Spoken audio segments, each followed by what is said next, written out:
Welcome to TSAT. General studies పాఠ్యాంశాలలో భాగంగా science and technology related topics గురించి తెలుసుకుంటూ ఉన్నాం. ఈ వీడియోలో మనము శక్తి వనరులకు సంబంధించి పునరుత్పాదక ఇంధన వనరులకు సంబంధించినటువంటి అంశాలు తెలుసుకునే ప్రయత్నం చేద్దాం. దీంట్లో ఇటీవల కాలంలో ప్రపంచవ్యాప్తంగా గణనీయమైనటువంటి పురోగతి కనిపిస్తున్నటువంటి తరుణంలో, అదేవిధంగా ప్రపంచ దేశాలన్నీ కూడా శిలాజ ఇంధనాల మీద ఉండేటటువంటి డిమాండ్ని సహజ సిద్ధంగా తగ్గించుకుంటూ తద్వారా పర్యావరణ కాలుష్యకాలను ఎక్కువ మొత్తంలో వాతావరణంలోకి విడుదల కాకుండా రక్షించుకునేటటువంటి కోణంలో వీటిని వినియోగిస్తూ ఉన్నారు. కాబట్టి మరో రకంగా పునరుత్పాదక ఇంధన వనరులని ప్రత్యామ్నాయ ఇంధన వనరులు ఆల్టర్నేట్ ఎనర్జీ రిసోర్సెస్గా కూడా పరిగణించుకుంటూ ఉన్నాం. కాబట్టి మరి పునరుత్పాదక ఇంధన వనరులలో భాగంగా సౌరశక్తికి సంబంధించినటువంటి అంశాలు, అదేవిధంగా పవనశక్తికి సంబంధించినటువంటి అంశాలు గమనించే ప్రయత్నం చేద్దాం. ఇక్కడ మనకు రెన్యూవబుల్ ఎనర్జీ రిసోర్సెస్గా హైడ్రో ఎలక్ట్రిక్ పవర్ అనేది, అదేవిధంగా దీన్నే మనము జలాశయాలలో నిల్వ ఉన్నటువంటి నీటి నుంచి లభించేటటువంటి శక్తిగా దీన్ని మనం చెప్తూ ఉన్నాం. అదేవిధంగా వేవ్ ఎనర్జీ, సముద్రాల్లో ఉండేటటువంటి నీటి యొక్క అలలకు ఉండేటటువంటి శక్తి. టైడల్ ఎనర్జీ, ఇక్కడ పాటుల సమయాలలో ఇక్కడ సముద్ర మట్టాలలో హెచ్చుతగ్గులు అనేవి సంభవిస్తూ ఉంటాయి. కాబట్టి దీనిని కూడా శక్తి అవసరాల కోసం ఉపయోగించుకునేటటువంటి అవకాశం ఉంది. సోలార్ ఎనర్జీ, సౌరశక్తికి సంబంధించి. బయోమాస్ ఎనర్జీ, ఇక్కడ జీవశక్తికి సంబంధించినటువంటి అంశాలు.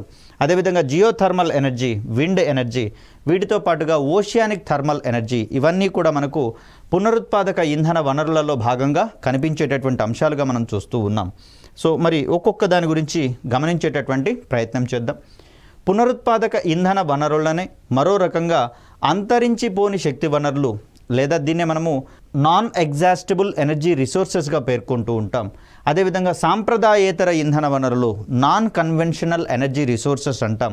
అదేవిధంగా ప్రత్యామ్నాయ ఇంధన వనరులు, ఆల్టర్నేటివ్ ఎనర్జీ రిసోర్సెస్గా మనం పరిగణిస్తూ ఉన్నాం. ఇవి పునరుత్పాదక ఇంధన వనరులకు ఉన్నటువంటి ఆల్టర్నేటివ్ నేమ్స్గా, ఇతర పదజాలంగా మనం ఇక్కడ గమనించాల్సి ఉంటుంది. సో వీటికి సంబంధించి చూస్తే ఈ ఇంధన వనరులు సహజంగానే ప్రకృతిలో లభ్యమవుతూ ఉంటాయి. అదేవిధంగా ఎంత మేరకు వినియోగించినను తిరిగి లభ్యమయ్యేటటువంటి అవకాశాలు ఉన్నాయి. కాబట్టి అదేవిధంగా చూస్తే 1 సంవత్సర కాలంలో అన్ని కాలాల్లో అన్ని వేళల్లో కూడా ఇవి అందుబాటులో ఉండేటటువంటి అవకాశం ఉన్నట్లుగా వీటిని మనం చూస్తూ ఉన్నాం. కాబట్టి ఎంత వినియోగించినా కూడా ఇవి అయిపోతాయనేటటువంటి భయం లేదు. తిరిగి స్వల్పకాలంలోనే తిరిగి అవి పునరుత్పత్తి అయ్యేటటువంటి అవకాశం ఉంది. కాబట్టి దానిని మళ్ళీ మనం వినియోగించుకోవడానికి అందుబాటులో ఉండేటటువంటి శక్తి వనరులుగా వీటిని మనం చూస్తూ ఉంటాం.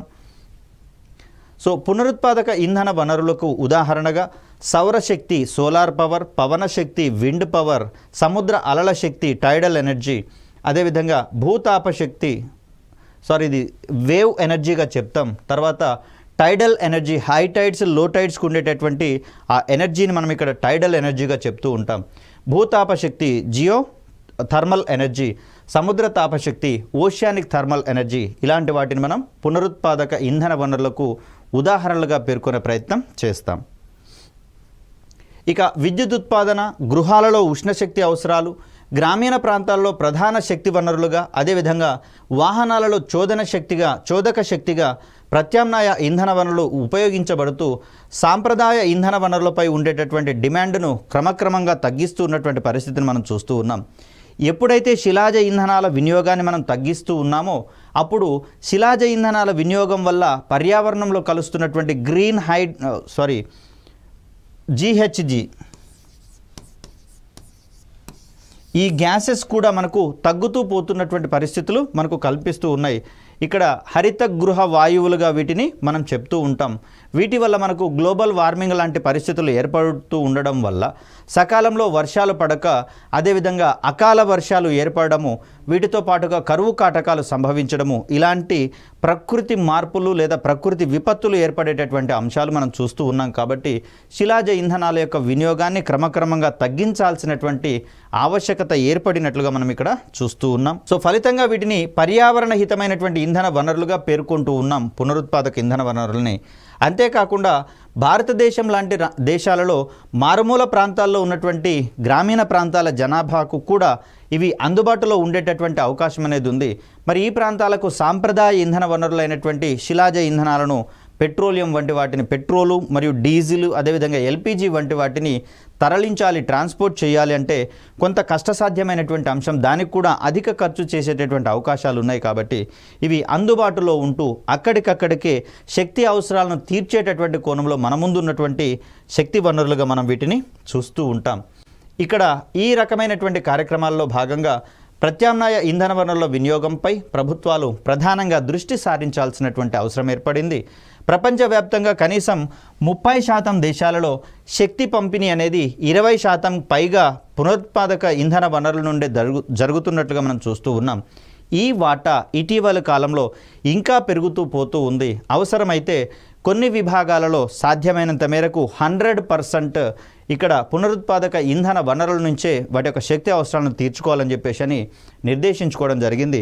ముఖ్యంగా చూస్తే భారతీయ రైల్వే 100% అంటే పూర్తిగా తన యొక్క విద్యుత్ అవసరాలన్నింటినీ కూడా పునరుత్పాదక ఇంధన వనరుల నుంచే చేపట్టాలని చెప్పేసి నిర్దేశించుకోవడం జరిగింది. తదనంతర కాలంలో మనకి ఇక్కడ 2070 నాటికి భారతదేశము నెట్ జీరో లక్ష్యాలకు అనుగుణంగా తన యొక్క పునరుత్పాదక ఇంధన వనరుల యొక్క వినియోగ ప్రణాళికలు రచించుకుంటున్నట్లుగా మనం ఇక్కడ చూస్తూ ఉన్నాం. సో ప్రపంచంలో ఐస్లాండ్ మరియు నార్వే అనేటటువంటివి విద్యుత్ ఉత్పత్తికి సంబంధించి చూస్తే 100% పూర్తిగా పునరుత్పాదక ఇంధన వనరులపై ఆధారపడుతున్నట్లుగా మనం చూస్తూ ఉన్నాం. ఇటీవలి కాలంలో మిగిలిన దేశాలు కూడా పునరుత్పాదక ఇంధన వనరులని ఆధారంగా చేసుకొని 100% విద్యుత్ ఉత్పత్తి చేసేటటువంటి కోణంలో అవి ప్రణాళికలు రచించుకుంటున్నట్లుగా మనం చూస్తూ ఉన్నాం. తదనుగుణంగా అవి ముందుకు వెళ్తున్నటువంటి క్రమాన్ని మనం చూడవచ్చు. ఇక్కడ సౌరశక్తి అనేది ప్రధానంగా పునరుత్పాదక ఇంధన వనరులలో ఒక కీలకమైనటువంటి ఇంధన వనరుగా మనకు కనిపిస్తూ ఉంది. సర్వకాల సర్వావస్థల్లోనూ ఇవి అందుబాటులో ఉండేటటువంటి శక్తి వనరుగా మనం చూస్తూ ఉన్నాం. ఇక్కడ రాత్రి వేళల్లో, అదేవిధంగా వర్షాలు సంభవించేటటువంటి సమయాలలో తప్ప మిగిలినటువంటి అన్ని రోజులలోనూ ఇది అందుబాటులో ఉండేటటువంటి అవకాశం ఉంది. భారత్ లాంటి దేశాలలో సంవత్సరంలో 300 రోజుల వరకు కూడా దీని యొక్క అందుబాటు అనేది కనిపిస్తూ ఉంది. అలా మనకు భూమధ్య రేఖకు దగ్గరగా ఉండడం వల్ల ఇంకా ఎక్కువ పరిమాణంలో ఉష్ణశక్తి అనేది మనకు సూర్యుని నుంచి లభిస్తున్నటువంటి క్రమాన్ని మనం చూస్తాం. సూర్యుని నుండి వెలువడేటటువంటి సూర్యరశ్మిని సాధారణ మానవ అవసరాలకు వినియోగించుకునేటటువంటి అవకాశం ఉంది. దీన్నే ఇటీవల కాలంలో కొన్ని రకాలైనటువంటి సాంకేతికతల ద్వారా విద్యుత్ ఉత్పత్తికి కావచ్చు, అదేవిధంగా వెలుతురు అవసరాల కోసం కావచ్చు, అదేవిధంగా వాహనాలను ప్రయాణింపచేసేటటువంటి కోణంలో కూడా ఆ విద్యుత్ శక్తిని ఉపయోగించేటటువంటి క్రమాన్ని మనం చూస్తూ ఉన్నాం. అలా మనకు సౌరశక్తిలో గణనీయమైనటువంటి పురోగతి ఏర్పడినట్లుగా మనం గమనించవచ్చు. ఇక్కడ ఇలా సౌరశక్తిని ఉపయోగించేటటువంటి క్రమంలో మనకు సోలార్ కాన్స్టాంట్ అనేటటువంటి ఒక విలువ ఒక కీలకమైనటువంటి పాత్ర పోషిస్తుంది. దీన్నే మనము సౌర స్థిరాంకము అంటాం. సౌర స్థిరాంకము అంటాం. సో ఇక్కడ సౌర స్థిరాంకం అంటే ఏంటి అంటే, ఇక్కడ భూమికి ఎదురుగా ఉన్నటువంటి సందర్భంలో, లేదా నిట్ట నిలువుగా ఉన్నటువంటి సందర్భంలో, లేదా లంబంగా వాటి యొక్క సూర్యకిరణాలు పడుతున్నటువంటి సందర్భంలో భూమి మీద ఒక ప్రమాణ వైశాల్యం కలిగినటువంటి ప్రదేశము ఒక నిమిషానికి ఎంత మేరకు సౌరశక్తిని గ్రహిస్తుందో ఆ శక్తి యొక్క పరిమాణాన్ని మనము సోలార్ కాన్స్టాంట్ లేదా సౌర పుటము లేదా సౌర స్థిరాంకము అనేటటువంటి పదాలుగా దీన్ని మనం చెప్తాం. మరి ఆ సందర్భంలో భూమి మీద ఉన్నటువంటి సోలార్ కాన్స్టాంట్ యొక్క వాల్యూ ఎంత అంటే 1366 వాట్స్ ఫర్ చదరపు మీటరు. ఇది ఎంత సమయానికి అంటే 1 నిమిషానికి అనేటటువంటి సమాచారం కొంత లభ్యం కావడం అనేది జరిగింది. కాబట్టి 1 నిమిషం పాటు భూమి మీద ఉన్నటువంటి ఇక్కడ ప్రమాణ వైశాల్యం కలిగినటువంటి ప్రదేశము భూమికి సూర్యుడు నిట్ట నిలువుగా ఉన్నటువంటి సందర్భంలో పొందేటటువంటి ఉష్ణరాశి యొక్క విలువ ఎంత అంటే ఆన్ అండ్ యావరేజ్ భూమికి సంబంధించి 1366 వాట్స్ పర్ చదరపు మీటర్, లేదా దీన్ని మనం 1.366 కిలో వాట్స్ పర్ చదరపు మీటర్గా కూడా మనం దీన్ని పేర్కొంటూ ఉంటాం. ఈ విలువ ప్రకారము ఇక్కడ మనకు సౌరశక్తి అనేది లాభదాయకంగా విద్యుత్ ఉత్పత్తికి దోహదపడుతుందా లేదా అనేటటువంటి కోణంలో ఉపయోగపడే అవకాశం ఉంది.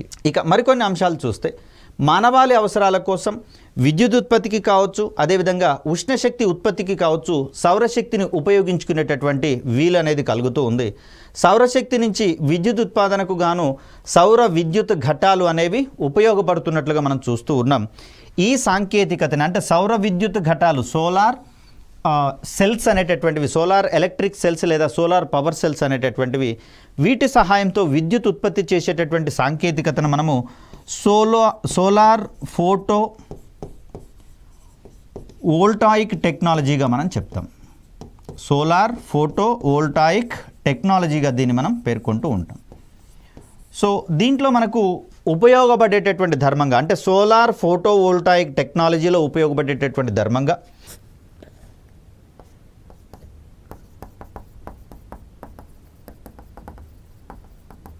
సోలార్ ఫోటో వోల్టాయిక్ టెక్నాలజీలో భాగంగా ఫోటో వోల్టాయిక్ ఎఫెక్ట్ అనేది మనకి ఇక్కడ కనిపిస్తుంది. దీన్నే మనం ఇంకో రకంగా ఫోటో ఎలక్ట్రిక్ ఎఫెక్ట్ అనేటటువంటి పేరుతోటి కూడా మనం చెప్తాం.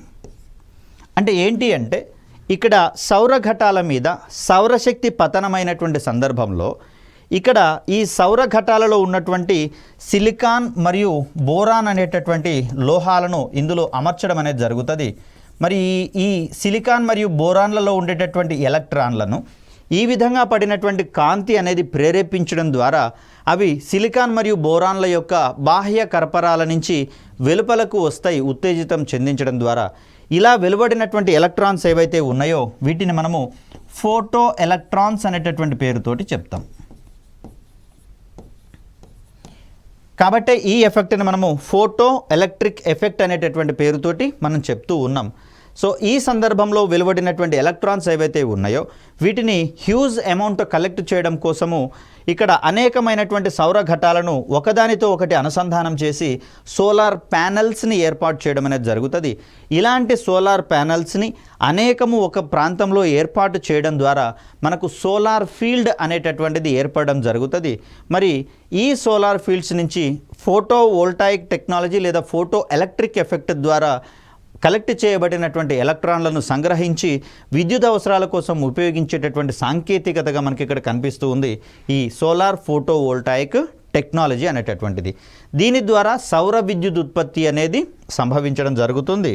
సో ఇక్కడ భారత్తో పాటుగా ప్రపంచవ్యాప్తంగా సౌర విద్యుత్ ఉత్పత్తి రంగం అనేది శరవేగంగా అభివృద్ధి చెందుతూ ఉంది. మరి భారతదేశంలో కూడా సౌర విద్యుత్కి సంబంధించినటువంటి అవకాశాలు అపారంగా ఉన్నటువంటి పరిస్థితులలో మనము 2010లో జవహర్లాల్ నెహ్రూ సోలార్ మిషన్, సౌర మిషన్ని ఏర్పాటు చేసుకోవడం అనేది జరిగింది. ఇక్కడ ఈ మిషన్లో భాగంగా 2022 నాటికి 20 గిగావాట్ల సౌర విద్యుత్ ఉత్పత్తి స్థాపిత సామర్థ్యాన్ని సాధించాలని చెప్పేసి లక్ష్యంగా చేరుకోగా, మరి ప్రభుత్వాలకు ఉన్నటువంటి ముందు చూపు కావచ్చు, కృషి వల్ల కావచ్చు, ఇక్కడ 2022 నాటికి సాధించాలనుకున్నటువంటి ఈ లక్ష్యాన్ని మనము 4 సంవత్సరాల ముందుగానే చేరుకోవడం జరిగింది. అంటే 2018 నాటికే జాతీయ సౌర మిషన్ ఏదైతే ఉందో ఈ జాతీయ సౌర మిషన్ యొక్క లక్ష్యాన్ని మనం చేరుకోవడం అనేది జరిగింది. మరి దీన్ని ముందుగానే గ్రహించినటువంటి పాలకులు 2015లోనే ఈ లక్ష్యాన్ని దాన్ని కాస్త మాడిఫై చేయడం అనేది జరిగింది.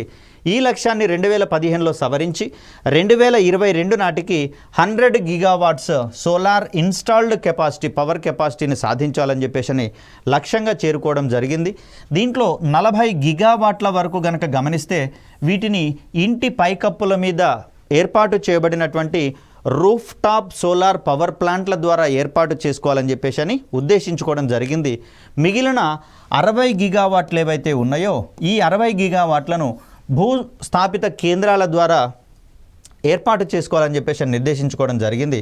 సో అలా మనం ముందుకు వెళ్తున్న పరిస్థితి.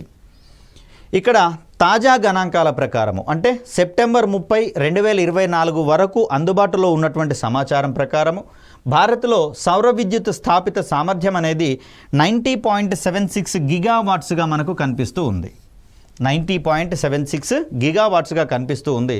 సో ఇక్కడ పారిశ్రామిక వాణిజ్య అవసరాలను తీర్చేటటువంటి కోణంలో మన దేశంలో రూఫ్ టాప్ సోలార్ విద్యుత్ ఉత్పత్తిని ప్రోత్సహిస్తున్నట్లుగా మనం తెలుస్తూ ఉంది. సో దీంట్లో భాగంగా మనకు పూణే లాంటి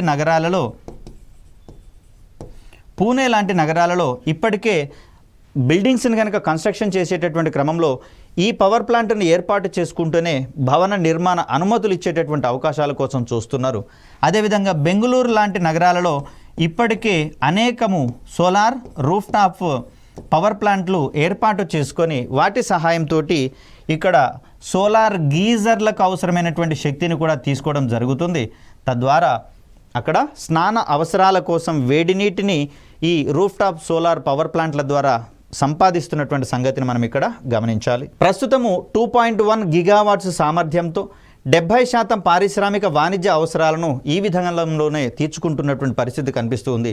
ముఖ్యంగా పరిశ్రమలకు అనుమతులు అందించేటటువంటి సందర్భంలో వాటికి అవసరమైనటువంటి విద్యుత్ సామర్థ్యంలో గరిష్ట మొత్తము ఈ సోలార్ పవర్ ప్లాంట్ల ద్వారా కావచ్చు, విండ్ పవర్ ప్లాంట్ల ద్వారా కావచ్చు ఏర్పాటు చేసుకోవాలనేటటువంటి అంశాలను ప్రాథమికంగా విధిస్తూ ఉన్నారు, ఒక షరతు మాదిరిగా విధిస్తూ ఉన్నారు. అలాంటి సందర్భంలోనే ఆయా సంస్థలకు సత్వర అనుమతులు అందించేటటువంటి కోణంలో కూడా మనకు భారత ప్రభుత్వం అనేది కృషి చేస్తూ ఉంది.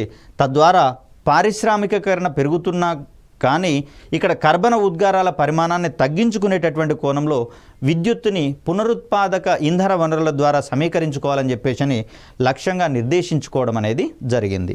ప్రపంచవ్యాప్తంగా చూస్తే భూమధ్య రేఖకు సమీపంగా ఉన్నటువంటి 121 దేశాలలో సౌర విద్యుత్ ఉత్పత్తి ప్రోత్సాహానికి గాను ఇంటర్నేషనల్ సోలార్ అలయన్స్ అనేటటువంటి దాన్ని ఏర్పాటు చేయడం అనేది జరిగింది భారతదేశం యొక్క కృషితోటి.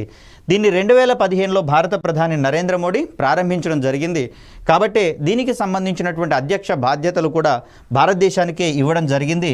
2024 నుంచి 2026 వరకు భారత్ అధ్యక్ష స్థానంలో ఉండడం అనేది జరుగుతుంది. మరి దీన్ని ఏర్పాటు చేయడంలో ఫ్రాన్స్ కూడా తనదైనటువంటి తోడ్పాటును అందించింది. కాబట్టి వైస్ ప్రెసిడెంట్ ఒక పదవి ఎవరికి ఇస్తారంటే ఫ్రాన్స్ దేశానికి ఇవ్వడం అనేది జరుగుతుంది. ఇక్కడ భూమధ్య రేఖకు సమీపంగా ఉన్న అన్న లేదా కర్కట రేఖలు మకర రేఖలకు మధ్యలో ఉన్నటువంటి దేశాలు అన్నా కూడా ఒకే అర్థం వస్తుంది. కాబట్టి ఈ సందర్భంలో పదం మారడం వల్ల స్టేట్మెంట్కి ఎలాంటి ఇబ్బందులు లేవనేటటువంటి అంశాన్ని ఇక్కడ మనం గమనించాలి.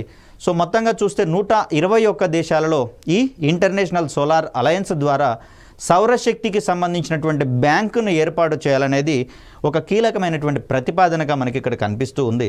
సో దీంట్లో భాగంగానే ఇక్కడ ఇంటర్నేషనల్ సోలార్ అలయన్స్ యొక్క మోటో ఏంటి అంటే 1 సన్ 1 వరల్డ్ 1 గ్రిడ్. దీన్నే మనము ఓఎస్ ఓడబ్ల్యూ ఓజీ అనేటటువంటి అంశంగా చూస్తాం. అంటే ప్రపంచం మొత్తాన్ని కూడా ఒకటే గ్రిడ్ ద్వారా అనుసంధానించడం, అది కూడా సోలార్ పవర్ ద్వారా ఏర్పడినటువంటి గ్రిడ్ ద్వారా అనుసంధానించడం. తద్వారా సౌరశక్తి విస్తారంగా ఉన్నటువంటి దేశాలలో అధిక మొత్తంలో సౌర విద్యుత్తును ఉత్పత్తి చేస్తూ ఎక్కడైతే శక్తి అవసరాలు గరిష్టంగా ఉంటాయో, విద్యుత్ అవసరాలు గరిష్టంగా ఉంటాయో ఆ ప్రాంతాలకు ఈ సౌర విద్యుత్తుని సప్లై చేసేటటువంటి కోణంలో ఈ ఇంటర్నేషనల్ సోలార్ అలయన్స్ పనిచేస్తున్నట్లుగా మనం ఇక్కడ గమనించాలి. సో ఈ అలయన్స్ ద్వారా ప్రపంచవ్యాప్తంగా సౌరశక్తి సమృద్ధిగా ఉన్నటువంటి ప్రాంతాలలో వరల్డ్ సోలార్ బ్యాంకును ఏర్పాటు చేసేటటువంటి క్రమాన్ని మనం చూస్తాం. ఇంటర్నేషనల్ సోలార్ అలయన్స్ యొక్క ప్రధాన కార్యాలయం భారతదేశంలోనే గుర్గాంలో ఉంది. మరి ఇది సౌరశక్తిని ప్రోత్సహించేటటువంటి క్రమంలో, అదేవిధంగా సౌరశక్తి వినియోగాన్ని పెంచేటటువంటి కోణంలో ప్రస్తుతము ప్రతి సంవత్సరము ఇక్కడ అంతర్జాతీయ సౌర పండుగ ఇంటర్నేషనల్ సోలార్ ఫెస్టివల్ని ప్రారంభించడం జరిగింది ఈ సంవత్సరం నుంచే. ఇది సెప్టెంబర్ 5-6 తేదీలలో మనకు ఢిల్లీలో ఉన్నటువంటి భారత్ మండపంలో వెరీ రీసెంట్గా నిర్వహించడం అనేది జరిగింది. ఇది ప్రతి ఏటా నిర్వహించేలా అక్కడ చర్యలు చేపట్టడం అనేది జరిగింది. తద్వారా సౌరశక్తి యొక్క ప్రాధాన్యతను వివరించడము, అదేవిధంగా సౌరశక్తి యొక్క ఉత్పత్తిని వినియోగాలను పెంచేటటువంటి కోణంలో ఈ సంస్థ కృషి చేస్తున్నట్లుగా మనం చూస్తాం. నెక్స్ట్ ఇక్కడ సౌరశక్తికి సంబంధించి చూస్తే ఈ సౌర ప్లాంట్లను ఏర్పాటు చేయడానికి పెద్ద మొత్తంలో భూ వినియోగం అనేది అవసరమవుతుంది. కాబట్టి వీటిని ప్రధానంగా చూస్తే ఈ కొండ ప్రాంతాలలో కావచ్చు, బంజరు భూముల్లోనూ ఏర్పాటు చేసేటటువంటి అవకాశాల కోసం ఇప్పటి వరకు ఎదురు చూడడం అనేది జరిగింది. దీనికి భిన్నంగా ప్రస్తుతము ఫ్లోటింగ్ సోలార్ పవర్ ప్లాంట్స్ని ఏర్పాటు చేసుకుంటూ ఉన్నాం. దీని ద్వారా విస్తారమైనటువంటి జలాశయాలలో వీటిని తేలి ఆడేటట్లుగా ఏర్పాటు చేసుకొని వాటి ద్వారా గరిష్ట మొత్తంలో విద్యుత్ ఉత్పత్తికి ప్రయత్నిస్తూ ఉన్నాం. దీంట్లో భాగంగానే రామగుండం అనేటటువంటి ప్రాంతంలో తెలంగాణలో ఉంది కదా, ఫ్లోటింగ్ సోలార్ ప్రాజెక్టుని ఏర్పాటు చేయడం జరిగింది. ఇది భారతదేశంలో ఉన్నటువంటి అతిపెద్ద తేలియాడే సౌర ప్లాంట్లలో ఒకటిగా మనకు కనిపిస్తూ ఉంది. దీనిని ఏర్పాటు చేయడంలో భారత్ హెవీ ఎలక్ట్రికల్స్ లిమిటెడ్ అనేటటువంటి సంస్థ తోడ్పాటును అందించినట్లుగా మనం చూస్తూ ఉన్నాం. దీనిని సుమారుగా 500 ఎకరాలలో నిర్మించడం అనేది జరిగింది. ఒక్కొక్కటి 2.5 మెగావాట్ల స్థాపిత సామర్థ్యం ఉన్నటువంటి 40 బ్లాక్లుగా దీన్ని విభజించడం జరిగింది. మరి 40 బ్లాక్లలో ఒక్కొక్క దానికి 2.5 మెగావాట్లు అంటే మొత్తంగా చూస్తే 100 మెగావాట్ల స్థాపిత సామర్థ్యంతో ఏర్పాటైనటువంటి ఫ్లోటింగ్ సోలార్ పవర్ ప్లాంట్గా మనకు రామగుండం అనేది కనిపిస్తూ ఉంది. సో ప్రతి బ్లాక్లో ఒక ఫ్లోటింగ్ ప్లాట్ఫామ్ మరియు 11,200 సోలార్ మాడ్యూల్స్ని ఏర్పాటు చేసినట్టుగా ఇక్కడ మనం చూస్తూ ఉన్నాం. సో ఇక్కడ మనకు కనిపిస్తోంది రామగుండంలో ఏర్పాటైనటువంటి సోలార్ పవర్ ప్లాంట్. ఇక్కడ నీళ్ళ మీద తేలియాడేటటువంటి ఫ్లోటింగ్ బెడ్లను ఏర్పాటు చేయడం అనేది జరుగుతుంది. ఈ ఫ్లోటింగ్ బెడ్ల మీద ఏర్పాటైనటువంటి ప్లాట్ఫామ్ల మీద ఈ సోలార్ ప్లేట్స్ని ఏర్పాటు చేయడం అనేది జరుగుతుంది. తద్వారా జలాశయాల మీదికి నేరుగా పతనమయ్యేటటువంటి సౌర వికిరణాలను ఉపయోగించుకొని ఇక్కడ సౌర విద్యుత్తుని అధిక మొత్తంలో ఉత్పత్తి చేసేటటువంటి ప్రయత్నం చేస్తారు. సో ఇక్కడ ఎన్టీపీసీ నిర్మించినటువంటి ఈ ఫ్లోటింగ్ పవర్ ప్లాంట్ ద్వారా ప్రతి సంవత్సరము 2,10,000 టన్నుల కర్బన ఉద్గారాల పరిమాణాన్ని తగ్గించేటటువంటి అవకాశం ఉంది. అదేవిధంగా ఇప్పటి వరకు మనము విద్యుత్ ఉత్పత్తికి బొగ్గు ఆధారిత థర్మల్ విద్యుత్ ప్లాంట్లను వాడుతున్నటువంటి పరిస్థితులలో మరి ఈ బొగ్గు యొక్క పరిమాణం కూడా అమాంతం తగ్గేటటువంటి అవకాశం ఉంది. కాబట్టి మరి ఎన్టీపీసీ నిర్మించినటువంటి ఈ పవర్ ప్లాంట్ ద్వారా ఏటా 1,65,000 టన్నుల బొగ్గు వినియోగాన్ని కూడా సమర్థవంతంగా తగ్గించవచ్చు. మరి ఆ సందర్భంలో మనకు ప్రతి సంవత్సరం లక్షల టన్నుల కర్బన ఉద్గారాల పరిమాణం అనేది తగ్గుతూ ఉంది. కాబట్టి మరి మనము అంతర్జాతీయ పర్యావరణ పరిరక్షణ సంబంధించినటువంటి ఒప్పందాలను మనం ఇక్కడ పాటిస్తున్నట్లుగా గమనిస్తూ ఉన్నాం. అభివృద్ధికి అభివృద్ధి, సౌరశక్తిని సక్రమంగా వినియోగించుకోవడము, తద్వారా పర్యావరణ హితమైనటువంటి సాంకేతికతలను మనం అమలు చేస్తున్నటువంటి పరిస్థితుల్లో ఈ ప్రయత్నాలన్నీ కనిపిస్తూ ఉన్నాయి. ఇక మరొక ఫ్లోటింగ్ సోలార్ పవర్ ప్లాంట్గా మనకు టాటా పవర్ కంపెనీ లిమిటెడ్ యొక్క అనుబంధ సంస్థ అయినటువంటి, అదేవిధంగా భారతదేశంలో పునరుత్పాదక ఇంధన రంగంలో అగ్రగామిగా ఉన్నటువంటి Tata power renewable energy limited అనేటటువంటి సంస్థ 126 మెగావాట్ల సౌర విద్యుత్ స్థాపిత సామర్థ్యంతో ఇన్స్టాల్డ్ కెపాసిటీ అంటాం. దీన్ని ఓంకారేశ్వర్ ఫ్లోటింగ్ సోలార్ ప్రాజెక్ట్ అనేటటువంటి పేరుతోటి విజయవంతంగా ప్రారంభించడం జరిగింది. వెరీ రీసెంట్గా నవంబర్ 2024లోనూ దీనికి సంబంధించినటువంటి ప్రారంభ కార్యక్రమం అనేది జరిగింది. ఇది దేశంలో ఉన్నటువంటి ప్రముఖమైనటువంటి ఫ్లోటింగ్ సోలార్ పవర్ ప్లాంట్లలో ఒకటిగా మనం చూస్తాం. ఇంత క్రితం చెప్పుకున్నటువంటి ఎన్టీపీసీకి సంబంధించినటువంటి Ramagundam solar floating power plant యొక్క ఇన్స్టాల్డ్ కెపాసిటీ 100 మనకు కనిపిస్తూ ఉంటే ఇక్కడ ఓంకారేశ్వర్ది 126 అనేది కనిపిస్తూ ఉంది. ఇక్కడ ఏది పెద్దది ఏది చిన్నది అనేటటువంటి కోణంలో మనం సరైనటువంటి క్రైటీరియా చేయలేము. ఎందుకంటే ఈ నిమిషం ఇంత ఉన్నటువంటి సామర్థ్యాన్ని కాలక్రమంలో పెంచుకుంటూ పోతున్నటువంటి సందర్భంలో మనకు ఎగ్జామినేషన్ పాయింట్ ఆఫ్ వ్యూ వచ్చేసరికి ఈ విలువ పెరిగేటందుకు లేదా తగ్గేటందుకు అవకాశం అనేది ఉంది. కాబట్టి మరి ఆ కోణంలో ఏది పెద్దది ఏది చిన్నది అనేటటువంటి కోణాలలో వీటిని చదువుతూ పోతుంటే ర్యాంకులు ఇచ్చుకుంటూ పోతే అక్కడ కొంత కన్ఫ్యూజన్ ఏర్పడేటందుకు అవకాశం ఉంది. కాబట్టే ప్రముఖమైనటువంటి కేంద్రాలలో ఒకటిగా వీటిని మనం పేర్కొంటూ ఉన్నాం. సో ఇక్కడ మనకు కనిపిస్తూ ఉంది, మనకు ఓంకారేశ్వర్కి సంబంధించినటువంటి ఫ్లోటింగ్ సోలార్ పవర్ ప్లాంట్గా మనం చూస్తూ ఉన్నాం. ఇక్కడ ఏర్పాటైనటువంటి సౌర ఫలకాల ద్వారా ఉత్పత్తి అయినటువంటి విద్యుత్తుని ఇక్కడ గ్రిడ్కి అనుసంధానం చేసేటటువంటి ప్రక్రియగా దీన్ని మనం చూస్తాం. భారతదేశంలో విస్తారమైనటువంటి జలవనరులు ఉన్నాయి. కాబట్టి ఇలాంటి కార్యక్రమాల ద్వారా మనము ఎలాంటి భూసేకరణ సమస్యలు లేకుండానే మన యొక్క విద్యుత్ అవసరాలను సౌర విద్యుత్ ఉత్పత్తి ద్వారా తీర్చుకునేటటువంటి ప్రయత్నం చేయవచ్చు. బంజరు భూములను సేకరించేటటువంటి సందర్భంలో అక్కడ ఆధారపడి ఉన్నటువంటి జనాభా గనక ఉన్నట్లయితే వారికి పునరావాసాన్ని అందించడం కావచ్చు, అదేవిధంగా నష్టపరిహారాలను అందించడము ఇక్కడ ప్రాజెక్టు వ్యయం కంటే ఎక్కువగా మించిపోతున్నటువంటి తరుణంలో మేలైనటువంటి ప్రత్యామ్నాయంగా మనకు సోలార్ పవర్ ప్లాంట్స్ అనేవి కనిపిస్తూ ఉన్నాయి. ఇక్కడ 596 కోట్ల విలువైనటువంటి ఈ ప్రాజెక్టు ఎన్హెచ్డిసి లిమిటెడ్ ద్వారా టీపీఆర్ఈఎల్కి అందించబడినట్లుగా మనం చూస్తూ ఉన్నాం. ఇక్కడ 2,13,460 గ్లాస్ టు గ్లాస్ మాడ్యూల్స్ అమర్చబడడం జరిగింది. ఈ ప్రాజెక్టు ద్వారా ఏటా 2,04,580 మెగావాట్ హవర్స్ విద్యుత్తును ఉత్పత్తి చేస్తున్నట్లుగా మనం చూస్తున్నాం. ఫలితంగా 1,73,893 టన్నుల కర్బన ఉద్గారాల పరిమాణాన్ని భర్తీ చేసేటటువంటి అవకాశం అనేది మనకి ఇక్కడ ఏర్పడుతుంది. విద్యుత్ ఉత్పత్తితో పాటుగా కర్బన ఉద్గారాల పరిమాణాన్ని కూడా తగ్గిస్తూ ఉన్నాం. అదేవిధంగా బొగ్గు వినియోగాన్ని కూడా మనం తగ్గిస్తున్నట్లుగా ఇక్కడ మనం చూడవచ్చు. ఈ మైల్ స్టోన్ ప్రాజెక్టుగా నిలబడినటువంటి ఈ ప్రాజెక్టు భారతదేశంలోని అతిపెద్ద తేలియాడే సోలార్ ఇన్స్టాలేషన్లలో ఒకటిగా మనం చూస్తూ ఉన్నాం. ఇది అత్యద్భుతంగా పునరుత్పాదక ఇంధన ప్రయాణంలో ఒక గణనీయమైనటువంటి పురోగతి సాధిస్తున్నట్లుగా మనం చూడవచ్చు. మధ్యప్రదేశ్లోని ఖాండ్వా జిల్లాలో ఇక్కడ ఓంకారేశ్వర్ ఫ్లోటింగ్ సోలార్ ప్రాజెక్ట్ అనేది ఏర్పాటు చేయడం జరిగింది. ఇది Madhya Pradesh power transmission company limited దీనికి క్లీన్ ఎనర్జీని అంటే పరిశుద్ధమైనటువంటి శక్తిని అందించేటటువంటి ప్రయత్నం చేస్తుంది. ఎలాంటి కర్బన ఉద్గారాలు వెలువడటం లేదు కాబట్టి ఇందిరా సాగర్ మరియు ఓంకారేశ్వర్ అనేటటువంటి జలాశయాల మధ్య దీనిని ఏర్పాటు చేయడం జరిగింది. సుమారు 32.5 మిలియన్ క్యూబిక్ మీటర్ల నీటిని కూడా ఆదా చేసేటటువంటి అవకాశం ఉన్నట్లుగా మనకు తెలుస్తుంది. అంటే జలాశయాల మీద సౌరశక్తి నేరుగా పతనమైనటువంటి సందర్భంలో అక్కడ నీరు ఆవిరయి జలాశయాల నుంచి అక్కడ వృధాగా ఏర్పడేటటువంటి అవకాశం ఉంది. కాబట్టి మరి ఇలాంటి ఫ్లోటింగ్ పవర్ ప్లాంట్లను ఏర్పాటు చేసినప్పుడు సౌరశక్తి అనేది నీటిని ఆవిరి చెందించకుండా సహాయపడుతుంది. కాబట్టి ఆ సందర్భంలో ఇక్కడ నీటి ఆవిరి రూపంలో వృధా అయ్యేటటువంటి వాటర్ని ఇది సేవ్ చేస్తున్నట్లుగా మనం గమనించాలి. ఇక్కడ మనకు ఒక 5 పంచతంత్రాలకు అంటే 5 టార్గెట్లను మనం రూపొందించుకోవడం జరిగింది. పంచామృత్ టార్గెట్స్ అనేటటువంటి పేరుతోటి. ఏంటివి అంటే ఇక్కడ 2030 నాటికి ఇక్కడ శిలాజేతర ఇంధనాల వనరుల ద్వారా 500 గిగావాట్ల శక్తి అవసరాలను తీర్చుకోవడం అనేది మొదటి పంచామృత్ టార్గెట్గా దీన్ని మనం చూస్తున్నాం. ఇక రెండవ దాని విషయానికి వచ్చేసరికల్లా 50% శక్తి వనరులు ఏవైతే ఉన్నాయో వీటిని రెన్యూబుల్ ఎనర్జీస్ ద్వారా అంటే పునరుత్పాదక ఇంధన వనరుల ద్వారా సాధించుకోవాలని చెప్పేసి 2030 నాటికి దీన్ని టార్గెట్గా మనం నిర్దేశించుకోవడం జరిగింది. దీని తర్వాత India will reduce the total projected carbon emissions by 1 billion turns. 2030 నాటికి దాదాపుగా 1 బిలియన్ టన్నుల పరిమాణంలో కర్బన ఉద్గారాలను తగ్గించుకోవాలనేటటువంటిది మూడవ పంచామృత్ టార్గెట్గా మనకు తెలుస్తూ ఉంది.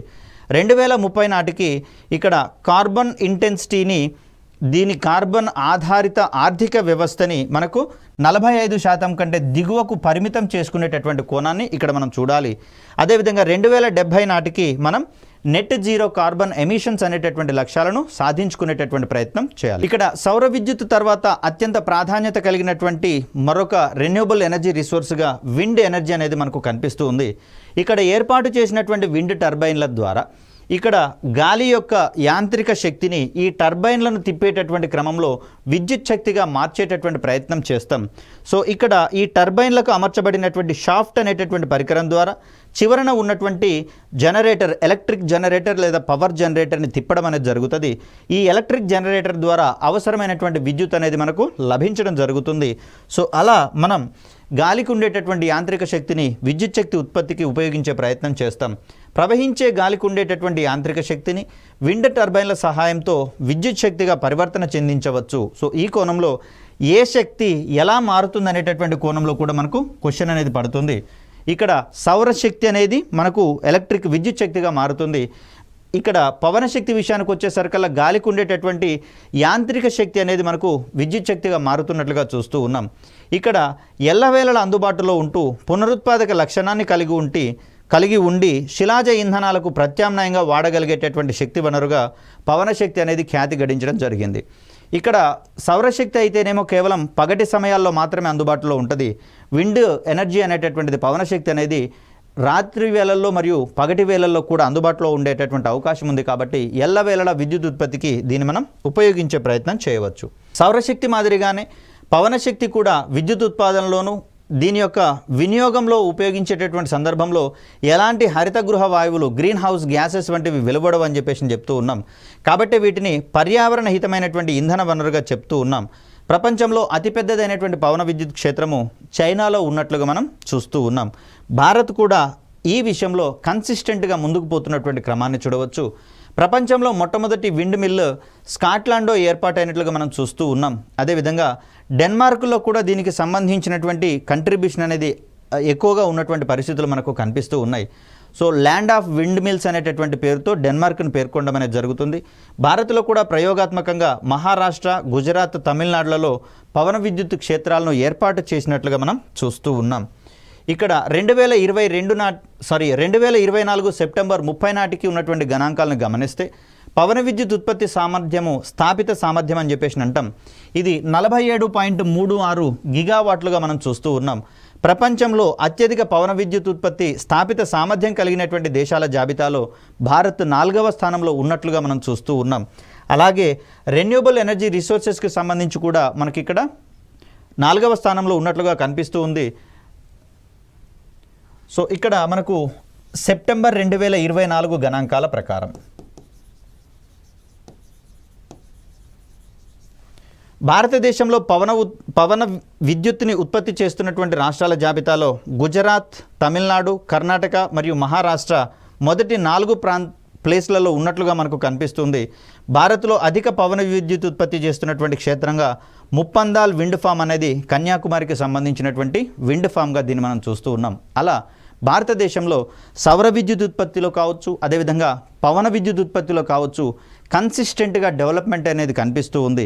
విస్తారంగా సౌరశక్తి కావచ్చు, పవనశక్తి ఉత్పత్తి అయ్యేటటువంటి రాష్ట్రాలలో వీటిని ప్రముఖంగా ఏర్పాటు చేసుకుంటూ వాటిని ఉత్పత్తి చేసే విషయంలోనూ మరియు వాటిని వినియోగించేటటువంటి విషయంలోనూ ఇక్కడ భారతదేశ ప్రభుత్వం కావచ్చు, సంబంధిత రాష్ట్ర ప్రభుత్వాలు కావచ్చు అమితమైనటువంటి చొరవను తీసుకుంటూ 2070 నాటికి నెట్ జీరో కార్బన్ ఎమిషన్స్గా ప్రయాణిస్తున్నటువంటి క్రమాన్ని మనం ఇక్కడ చూస్తాం.